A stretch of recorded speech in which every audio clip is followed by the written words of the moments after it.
İmam Əli Yənnəqi əleyhissalamın həyatı barədə qısa məlumat.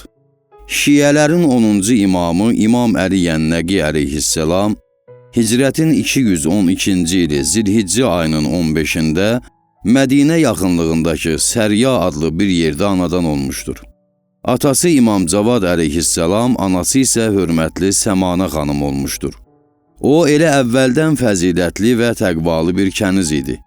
10-cu imamın ən məşhur ləqəbləri Nəqi və Hadi olmuşdur. O həzrətə 3-cü Əbəlhəsən də deyirlər. İmam Hadi əleyhissalam Hicrətin 220-ci ilində əziz atasının şəhadətindən sonra 8 yaşında ikən imamət məqamına yetişmişdir. O həzrətin imamət müddəti 32 il, ümumi ömrü isə 41 il və bir neçə ay olmuş. Hicrətin 254-cü ilində isə Samirra şəhərində şəhadətə qovuşmuş və öz evində də torpağa tapşırılmışdır. İmam Əli Yənnəqi əleyhissalamın müasiri olmuş xəlifələr. İmam Əli Yənnəqi əleyhissalam imam olduğu müddət ərzində aşağıdakı adları çəkilmiş Əbbasi xəlifələrinin müasiri olmuşdur. Məmunun qardaşı Möhtəsim, Möhtəsimin oğlu Vasiq, Vasiqin qardaşı Mütəvəkkil, Mütəvəkkilin oğlu Müntəsir, Müntəsirin əmsi oğlu Müstəin, Mütəvəkkilin digər oğlu Möhtəz. İmam Əli Yənnəqi əleyhissalam adı sonuncu çəkilmiş xəlifənin, yəni Möhtəzzin hakimiyyəti dövründə zəhərlənərək şəhid olmuş və evindəcə dəfn olunmuşdur. İmam Əli Yənnəqi əleyhissalamın dövründə siyasi-ictimai vəziyyət. Əbbasilər hakimiyyətinin bu mərhələsi onu digər mərhələlərdən ayıran bir sıra xüsusiyyətlərə malik olmuşdur. İndi həmin xüsusiyyətlərdən bir neçəsini oxucuların nəzərinə çatdırırıq. 1. Xilafətin əzəmət və heybətinin itməsi, istər Əməvilərin hakimiyyəti dövründə, istərsə də Abbasilər dövründə xilafətin özünə məxsus əzəməti olmuşdur. Ancaq İmam Əli Yənnəqi əleyhissalamın dövründə xilafətdə türklərin və qulların nüfuz tapmasının nəticəsi olaraq xilafət öz əzəmətini itirmiş, bu ünsürlər onu istədikləri kimi idarə edirdilər. Xəlifə yalnız simvolik bir məna daşıyırdı. Ancaq buna baxmayaraq, nə vaxt müxaliflər tərəfindən bir təhlükə hiss edilirdisə, xəlifə və bütün ətrafındakılar onu dəf etmək üçün ümumi bir razılığa gəlirdilər. 2. Saraydakıların əyləncə ilə gün keçirmələri. Əbbasi xəlifələri hakimiyyətdə yaranmış boşluqdan istifadə edib, keyf, əyləncə, eş-işrətlə məşğul olaraq gecə məclisləri təşkil edirdilər. Hökumət başdan-başa fəsadla dolmuşdu. Tarix onların bu əyləncələrinin hamısını qələmə almışdır. 3. Zülm, haqsızlıq və özbaşınalığın yayılması. Zülm və haqsızlığın yayılması, həmçinin beytulmalı qarət edib əyləncə və əyyaşlığa sərf etmək cəmaatı cana yığmışdı. 4. Ələvi qiyamlarının artması. Əbbasi xəlifələri hakimiyyətlərinin bu mərhələsində çalışırdılar ki, cəmiyyət arasında ələvilərə qarşı nifrət yaratmaqla onları tarmar etsinlər. Ələvilərin hər hansı bir qiyamının kiçik fəaliyyəti müşahidə edilən kimi, dərhal amansızcasına onun qarşısını almağa cəhd göstərilirdi. Bunun da səbəbi o idi ki, hökumət cəmiyyətdə yaratdığı qorxuya baxmayaraq, özünü qeyri-sabit, qeyri-qanunu bilib, bu kimi qiyamlardan çox qorxurdu. Ələvilərin bu müddət ərzindəki fəaliyyəti belə olmuşdur ki, onlar kiminsə adını çəkmədən cəmaatı Məhəmməd Səlавatullahın nəslindən seçilmiş bir nəfərin ətrafında toplaşmağa dəvət edirdilər. Çünki qiyam başçıları görürdülər ki, hərbi düşərgə sayılan Samirra şəhərində məsum imamlar təqib olunur, belə olduğu halda onlar müəyyən bir şəxsi, yəni hər hansı bir məsum imamı rəhbər təyin etməklə onun həyatını təhlükə ilə üzləşdirər və hətta ölümünə səbəb ola bilərdilər. Bu qiyamlar cəmiyyətdə yaranmış zorakılıq və özbaşınalıqların nəticəsi olub, birbaşa onlarla əlaqədar olmuşdur. Məsələn, digər Əbbasi xəlifələri ilə müqayisədə Peyğəmbər Səlavatullah ailəsinə nisbətən əlaqəsi olan və hakimiyyəti dövründə şiələr üçün heç bir təhlükə doğurmayan xəlifə Müntəsirin dövründə bir dənə də olsun belə qiyam baş verməmişdir. Tarixçilər təkcə 219-270-ci hicri qəməri illəri arasında baş verən 18 qiyamı qeyd etmişlər. Bu qiyamların əksəriyyəti məğlubiyyətlə nəticələnmiş və Abbasi hökuməti tərəfindən yatırılmışdır. Qiyamların məğlubiyyətə uğramasının səbəbləri. İmam Sadiq əleyhisselamın həyatı fəslinin son bəhslərində Zeyd və Məhəmməd Nəfsi Zəkiyyənin qiyamlarının məğlubiyyətinin səbəblərini qeyd etdiyimiz kimi, bu qiyamların məğlubiyyətə uğramasının səbəbini də bir tərəfdən qiyam başçılarının, digər tərəfdən isə tərəfdarlarının zəif olması ilə əlaqələndirmək lazımdır. Qiyam başçılarının hazırladıkları proqramlar kamil olmadığı üçün işlərində çatışmazlıqlar olur və ən əsası isə onların qiyamı tam şəkildə İslami bir qiyam olmurdu. Buna görə də qiyamlar çox vaxt məsum imamların etirazı ilə üzləşməli olurdu. Düzdür, bu qiyam tərəfdarları arasında pakməramlı və əsl şiələr də var idi ki, onlar İslamın adi məqsədləri uğrunda ölmə getməyə belə hazır idilər. Ancaq bu cür insanların sayı çox az idi və mübarizə aparanlar əsasən müəyyən bir İslami məqsədi olmayan şəxslər idilər. Onlar məruz qaldıqları zülm və haqsızlıqlar nəticəsində narahat olub, mövqelərini dəyişmək fikrinə düşür, lakin məğlubiyyət zamanı yaxud ölüm təhlükəsində olduqlarını hiss etdikdə, öz rəhbərlərini tənha qoyub ondan uzaqlaşırdılar. Bir daha xatırladırıq ki, əgər bu qiyamların əksəriyyəti məsum imamların etirazı ilə üzləşirdisə, onun səbəbi ya bu qiyamların əsl İslami qiyam olmaması, qiyamçıların yaxud qiyam başçılarının bəzi qeyri-İslami hərəkətləri olmuş, ya da onların fəaliyyətinin məğlub olacağını qabaqcadan görmək olmuşdur. Buna görə də əgər imam onların qiyamına razılıq versəydi, qiyamın məğlub olacağı təqdirdə şiə və imamət məsələsinin əsası, həmçinin şiə məzhəbinin əsas qüvvələri təhlükə altında olardı. İmam Əli Yənnəqi əleyhisselamın gizli fəaliyyətləri. İmam Əli Yənnəqi əleyhisselamın imaməti dövründəki Abbasi xəlifələri arasında hamıdan çox mütəvəkkil o həzrətlə həmzaman olmuşdur. Buna görə də onun İmam Əli Yənnəqi əleyhisselamın müqabilindəki mövqeyini araşdırmaq daha məqsədə uyğun olar. Mütəvəkkil Bəni Haşimə qarşı çox kobud və düşməncəsinə rəftar edirdi. O Bəni Haşimə qarşı daima bədgüman olmuş və onları həmişə müttəhəm etmişdir. Onun vəziri Ubeydullah İbni Yəhya İbni Xaqan da həmişə onun yanında Bəni Haşimə qarşı töhmətlər qoşaraq onu bu tayfaya qarşı pis rəftar etməyə vadar edirdi. Mütəvəkkil Ələvlərə qarşı zülm və insafsızlıqda sanki bütün Abbasi xəlifələrini ötüb keçmişdi. Mütəvəkkilin Əli əleyhisselam və onun övladlarına qarşı misli görünməmiş bir düşmənçiliyi var idi. Əgər bir nəfərin Əli əleyhisselama rəğbət bəslədiyindən xəbər tutsaydı, bütün mal dövlətini müsadirə edib özünü də öldürəcəkdi. Elə buna görə də İmam Əli Yənnəqi əleyhisselam mütəvəkkilin hakimiyyəti dövründə öz fəaliyyətini gizli şəkildə aparır, şiələrlə münasibətdə son dərəcə ehtiyatla hərəkət edirdi. Bunu tarixçilərin aşağıda qeyd etdikləri hadisə də bir daha təsdiq edir. Məhəmməd İbni Şərəf deyir, Mədinədə İmam Əli Yənnəqi əleyhisselam ilə birlikdə yol gedirdim. İmam buyurdu, sən Şərəfin oğlusan? Dedim ki, bəli. İstədim o həzrətdən bir sual soruşam. İmam məni qabaqlayıb buyurdu, biz indi cəmaatın çox get-gəl etdiyi küçədəyik, bura sual yeri deyil. Bu hədisdən hakim qüvvələrin cəmiyyəti nə qədər çətinlikdə saxlaması və eləcə də İmam Əli Yənnəqi əleyhisselamın məcburi şəkildə gizli fəaliyyətini açıq-aşkar bəyan etməsi başa düşülür. İmam Əli Yənnəqi əleyhisselam uzaq şəhər və kəndlərdə yaşayan şiələrlə də eyni ilə bu cür hərəkət edirdi. Onların göndərdiyi şəri vergiləri, hədiyyə və nəzirləri gizlincə qəbul edirdi.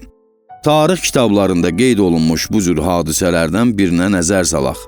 Məhəmməd İbni Davud Qummi və Məhəmməd Təlhi deyir ki, Qum və onun yaxınlıqlarından yığılmış xums, hədiyyə və nəzirləri İmam Əli Yənnəqi əleyhisselamın hüzuruna aparırdıq. Yolda o həzrətin göndərdiyi qasid yetişib bizə xəbər verdi ki, geri qaydaq. O bildirdi ki, indi bunları İmam əleyhissalama təqdim etmək üçün münasib vaxt deyil. Biz geri qayıdıb bütün yükümüzü də özümüzdə saxladıq. Bir müddət keçdikdən sonra o həzrətin əmri ilə ona çatdırmaq istədiyimiz şeyləri onun öz göndərdiyi dəvələrə yükləyib sarbansız hüzuruna göndərdik. Bundan bir qədər keçdikdən sonra o həzrətin hüzuruna getdikdə bizə buyurdu: göndərdiklərinizə baxa bilərsiniz. Biz onlara baxdıq, gördük ki, göndərdiyimiz şeylər olduğu kimi qalıb. Düzdür, bu hadisənin İmam Əli Yənnəqi əleyhissalamın Mədinədə yoxsa Samirada olduğu müddətdə baş verməsi məlum olmasa da, Samirada hökumətin nəzarəti daha çox olmuşdur. Ancaq bu, şiələrin imama gizli və dövlət məmurlarından xəbərsiz əlaqələrindən bir nümunədir. Həmçinin İmam Cavad əleyhissalam Samira şəhərinə aparıldıqdan sonra hökumətin ciddi nəzarəti altında olmasına baxmayaraq, bir dəfə Qumdan göndərilən Beytulmalı gecə vaxtı təhvil aldı. Qabaqcadan duyuq düşmüş cəsusların bu xəbəri xəlifəyə çatdırılması, beləliklə xəlifənin əmri ilə malı müsadirə etmək üçün tapşırıq almış Fəth İbn Xaqanın və digər məmurların cəhdləri heç bir nəticə vermədi. Vəkillik əlaqə vasitəsi kimi. Şiə imamlarının Əbbasi xəlifələri dövründə üzləşdiyi böhranlı vəziyyət, onları şiələrlə əlaqə saxlamaq üçün başqa bir vasitə axtarmağa məcbur etdi. Bu da imamların şiələrlə əlaqə vasitəsi təşkil edib, müxtəlif şəhər və kəndlərdə vəkillər və nümayəndələr təyin etməsindən ibarət olmuşdur. Bu hərəkətdən əsas məqsəd vəkillər vasitəsilə müxtəlif yerlərdən xumus, zəkat, nəzir, hədiyyə və bu kimi şeylərin yığılaraq imama çatdırılması, həmçinin şiələrin fiqhi və əqidəvi suallarına imam tərəfindən cavab verilməsi və vəkillərin bu çətinlikləri siyasi nöqteyi nəzərdən hazırki vəziyyətlə uyğunlaşdırması olmuşdur. İmamların fəaliyyətində bu hərəkətin böyük rolu olmuşdur. Samirra şəhərində ciddi nəzarət altına alınmış İmam Əli Yənnəqi əleyhissalam, atası İmam Cavad əleyhissalamın icra etdiyi vəkil və nümayəndə təyin etmə işini davam etdirərək, müxtəlif şəhər və kəndlərə vəkil və nümayəndələr təyin edirdi. Doğru yola yönəlmiş bu vəkillər yuxarıda qeyd olunmuş məqsədləri tam şəkildə təyin edirdilər. İmam Əli Yənnəqi əleyhissalam ilə şiələr arasında bilavasitə əlaqənin olmaması vəkillərin məzhəbi və siyasi rolunu gücləndirdi. Belə ki, onların işləri səliqə sahmana salmaqda məsuliyyətləri daha da artdı. Vəkillər get-gedə şiələrin işini idarə etməkdə dəyərli təcrübələr əldə edirdilər. Bir çox tarixi faktlar göstərir ki, vəkillər müxtəlif məntəqələrə əsasən şiələri aşağıdakı 4 qrupa bölmüşdülər. Bağdad, Mədain və Kufə məntəqəsi, Bəsrə və Əhvaz məntəqəsi, Qum və Həmədan məntəqəsi, Hicaz, Yəmən və Misir məntəqəsi. Bu məntəqələrin hər biri üçün xüsusi vəkil təyin edilir. Onlar da özlərinə yerli əhalidən işçilər seçirdilər. Bu nümayəndəliyin fəaliyyətini İmam Əli Yənnəqi əleyhissalamın nümayəndələrə verdiyi göstərişlərdə müşahidə etmək olar. Rəvayət olunmuşdur ki, İmam Əli Yənnəqi əleyhissalam Hicrətin 232-ci ilində öz məntəqə Bağdad vəkili Əli ibn Bilala yazmışdır. Mən Əbu Əli ibn Raşidi, Əli ibn Hüseyn ibn Əbdurrəbbihin yerinə vəkil təyin edirəm. Bu məsuliyyəti ona görə onun öhdəsinə qoyuram ki, o, bu iş üçün lazımi səlahiyyətə kifayət qədər malikdir. Belə ki, bu işdə heç kəs ondan üstün ola bilməz. Bilirəm ki, o məntəqənin böyüyü sənsən, buna görə də səni bu işdən xəbərdar etmək istədim. Eyni zamanda sən də ona tabi olmalı və toplanmış şəri vergiləri ona göndərməlisən. Bütün şiələri bu işdən xəbərdar et və o, öz vəzifəsini layiqincə yerinə yetirsin deyə, onları da ona tabi olmağa və ona kömək etməyə dəvət et. Həmçinin İmam Əli Yənnəqi əleyhissalam öz vəkillərindən biri olan Əyyub ibn Nuh'a yazmışdı. Ey Əyyub ibn Nuh, mənim göstərişim sənə çatdıqdan dərhal sonra Əbu Əli ilə müxalifətçilikdən əl çək Hər ikiniz öz məntəqənizdə öhdənizə düşən vəzifəni yerinə yetirməlisiniz. Belə olduğu halda öz vəzifənizi mənimlə məsləhətləşmədən də yerinə yetirə bilərsiniz.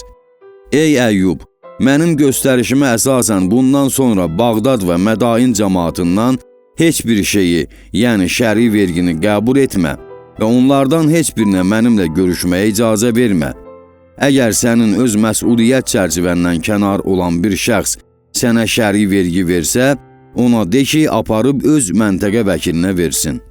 Ey Əbu Əli, sənə də göstəriş verirəm ki, eyni ilə Əyyuba verdiyim göstərişi yerinə yetirəsən. İmam Əli Yənnəqi əleyhissalam Əbu Əli İbn Raşidin vasitəsilə Bağdad, Mədain və Küfədəki şiyələrinə də bir məktub göndərir. Məktubda deyilir: Mən Əbu Əli İbn Raşidi, Hüseyn İbn Əbdurrəbih və digər keçmiş vəkillərimin yerinə vəkil təyin edirəm. O, mənim yanımda artıq Hüseyn İbn Əbdurrəbih vəzifəsini daşıyır. Şər'i vergilərin toplanması baxımından digər vəkillərin də ixtiyarını ona verərək, bu işə layiq olduğuna görə onu sizin işlərinizi idarə etmək üçün təyin edirəm. Siz şər'i vergilərinizi ona verin. Öz əlaqənizi əsla onunla pozmayın və ona qarşı çıxmaq fikrini başınızdan çıxarın. Allaha itaat etməyə, əmlakınızı təmizləməyə tələsin. Bir-birinizin qanını tökməyin. Xeyir işlərdə, təqvada bir-birinizə əl tutun. Allah rəhmətinə nail olmaq istəyirsinizsə, təqvalı olun. Hamılıqla Allahın ipindən yapışın və müsəlman halında ölün. Ondan, yəni Əbu Əlidən itaət etmək, mənə itaət etmək, onun sözündən çıxmaq, mənim sözümdən çıxmaq deməkdir. İşinizi elə bu cür davam etdirin. Allah da sizə xeyir verər və öz mərhəməti sayəsində vəziyyətinizi yaxşılaşdırar. O, yəni Allah həddən artıq səxavətli, bəndələrinə münasibətdə isə həddən artıq mehribandır. Biz və siz onun himayəsi altındayıq. Bu məktubu öz xəttimlə yazıram. Sonsuz şükür və həmd təkcə Allaha məxsusdur. Bağdad ətrafındakı Hamiya kəndinin sakini Əli İbn Cəfər də İmam Əli Yənnəqi əleyhissalamın vəkillərindən biri idi. Onun fəaliyyəti barədə mütəvəkkilə xəbər çatmış, mütəvəkkil onu tutaraq həbs etmişdi. Uzun müddət həbsdə qaldıqdan sonra azad olmuş, sonra da İmam Əli Yənnəqi əleyhissalamın sifarişi ilə Məkkəyə gedib orada yaşamağa başlamışdır. İmam Əli Yənnəqi əleyhissalamın nümayəndələri arasında İbrahim İbn Məhəmməd Həmədaninin də adını qeyd etmək lazımdır. İmamın ona yazdığı məktubda deyilir: Göndərdiyin şər'i vergilər gəlib çatdı. Allah səndən qəbul etsin, şiyələrimizdən də razı qalsın və onları dünya və axirətdə bizimlə bir yerdə qərar versin. Bu məktubdan açıq-aşkar məlum olur ki, İmam İbrahimi nümayəndə təyin etmiş və ola bilsin ki, öz vəzifəsindən əlavə şiyələrdən toplanmış şəri vergiləri də o həzrətə çatdırırmış. İmam Əli Yənnəqi əleyhissalam onun bu fəaliyyətini təqdirə layiq bilib, mövqeyini möhkəmlətmək üçün ona yazır. Nəzir İbn Məhəmməd Həmədaniyə bir məktub yazıb tapşırdım ki, həm sənə etiraz etməsin, həm də sənə qarşı çıxmasın. Sənin mənim yanımda olan mövqeyini ona bildirdim. Əyyub İbn Nuh Fərraca da eyni ilə bu tapşırığı tapşırdım. Həmçinin Həmədandakı şiyələrimizə məktub yazıb, onlara tapşırdım ki, sənə itaət etsinlər. Həm də onlara bildirdim ki, mənim o məntəqədə səndən başqa nümayəndəm yoxdur. Bir sözlə, nümayəndələrin apardığı fəaliyyət, xüsusən də mütəvəkkilin hakimiyyəti dövründəki fəaliyyətləri göz qabağındadır. Mütəvəkkil Ələvilərlə düşmənçiliyi olan şəxsləri özünə tərəf cəlb edərək, onları Ələvilərin gizli şəkildə apardığı fəaliyyətini dayandırmağa sövq edirdi. O, şiyələri tutub həbs etmək məqsədi ilə bir sıra nizami hərəkətə əl atır və özü də bu hərəkətini çox ciddiyyətlə həyata keçirirdi. Onun bu hərəkəti imamın Bağdad, Mədain və Küfədəki bəzi vəkillərinin ölümünə, bəzilərinin isə həbs edilməsinə gətirib çıxarır. Mütəvəkkilin bu hərəkəti vəkillik əlaqəsinə ciddi sarsıntılar varid etsə də, İmam Əli Yənnəqi əleyhissalam öz gözəl təcrübələri nəticəsində bu əlaqəni daimə fəal saxlayırdı. İmam Əli Yənnəqi əleyhissalamın Mədinədən Samirraya gəlməsi. Mütəvəkkil İmam Əli Yənnəqi əleyhisselamı öz nəzarəti altına almaq üçün ata-babalarının yolunu davam etdirir, nəyin bahasına olursa olsun fikrini o həzrət barədə rahat etmək istəyirdi. Bundan qabaq Məmunun İmam əleyhisselamın fəaliyyətini nəzarət altına almaqda işlətdiyi metodu müşahidə etdik. Onun İmam Cavad əleyhisselam ilə qohumluq əlaqəsi yaratmasına baxmayaraq, o hətta həzrətin evinin daxilində belə onu nəzarət altında saxlaya bilmir. İmam Cavad əleyhisselam şəhid olduqdan və İmam Əli Yənnəqi əleyhisselam imamət məqamına yetişdikdən sonra bu planı həyata keçirməyin nə qədər lazım olduğunu həmin dövrün xəlifəsi çox yaxşı başa düşürdü. Çünki imam Mədinədə qalıb xəlifənin nəzarətindən uzaq olsaydı, onda bu zalım hökumət üçün çox ciddi təhlükə yarada bilərdi. Buna görə də xəlifə mütəvəkkil bu təhlükə ehtimalının qarşısını almaq məqsədi ilə öz planını həyata keçirməli idi. Belə ki, Mədinə hakiminin xəlifəyə verdiyi məlumat onu həddən artıq nigaran edir və nəticədə mütəvəkkil o həzrəti Mədinədən Samiraya gətizdirir. Mədinə hakimi Abdullah ibn Məhəmməd Haşimi xəlifəyə göndərdiyi məktubda İmam Əli Yənnəqi əleyhisselamın Mədinədə topladığı sosial baza haqqında məlumat verərək onu bərk qorxuya salır. Ancaq İmam Əli Yənnəqi əleyhisselam mütəvəkkilə bir məktub yazaraq, Abdullahın dediklərinin yalan olduğunu bildirərək, ondan xəlifəyə şikayət etdi. Mütəvəkkil də bir çox siyasətçilər kimi iki başlı bir işə əl ataraq, bir tərəfdən Abdullah ibn Məhəmmədi işdən çıxarır, digər tərəfdən də öz katibinə tapşırır ki, İmam Əli Yənnəqi əleyhisselama bir məktub yazsın. O öz məktubu ilə zahirdə imama olan əlaqəsini göstərmək istəyir. Həqiqətdə isə məqsədi imamı öz nəzarəti altına almaq idi. Az sonra mütəvəkkilin imama göstərdiyi təzyiqlər və onun üçün yaratdığı müşkülat barədə söhbət edəcəyik. Mütəvəkkilin imama yazdığı məktub aşağıdakı məzmunda olmuşdur. Allahın adı ilə, şükürlər olsun Allaha ki, xəlifə səni yaxşı tanıyır, sizin şəxsiyyət və Peyğəmbər salavatullaha olan qohumluğunuzu nəzərə alır. Onun yeganə məqsədi Allahın və sizin razılığınızı cəlb etməkdir. O əmr verdi ki, sizin istəyinizi əsasən, sizə qarşı hörmətsizlik etmiş şəhərimizin ordu başçısı və imam cüməsi Abdullah ibn Məhəmməd işdən çıxarılıb, onun yerinə Məhəmməd ibn Fəzl işə təyin edilsin. Ona tapşırılmışdır ki, Allaha, Peyğəmbər salavatullaha və əmir-əl-müminin mütəvəkkidə yaxın olmaq istəyirsə, sizə itaət edib, sizə qarşı hörmətlə yanaşsın. Xəlifə mütəvəkkil sizinlə əhdini təzələmək üçün sizi görmək arzusundadır. Əgər xəlifəni görmək istəyirsinizsə, öz ailə və dostlarınızla birlikdə onun yanına gələ bilərsiniz. Səfər ixtiyarı sizin öz əlinizdədir. Yolda istədiyiniz yerdə dayana bilərsiniz. İstəsəniz xəlifənin xadimi Yəhya ibn Hərsəmə sizin karvanı bura gətirib, sizə qulluqçu olması ilə fəxr edər. Çünki siz bizim yanımızda böyük hörmətə maliksiniz. Biz də öz növbəmizdə sizə böyük ehtiramla yanaşırıq. Vəsselamu aleykum və rəhmətullahi və bərəkatuh.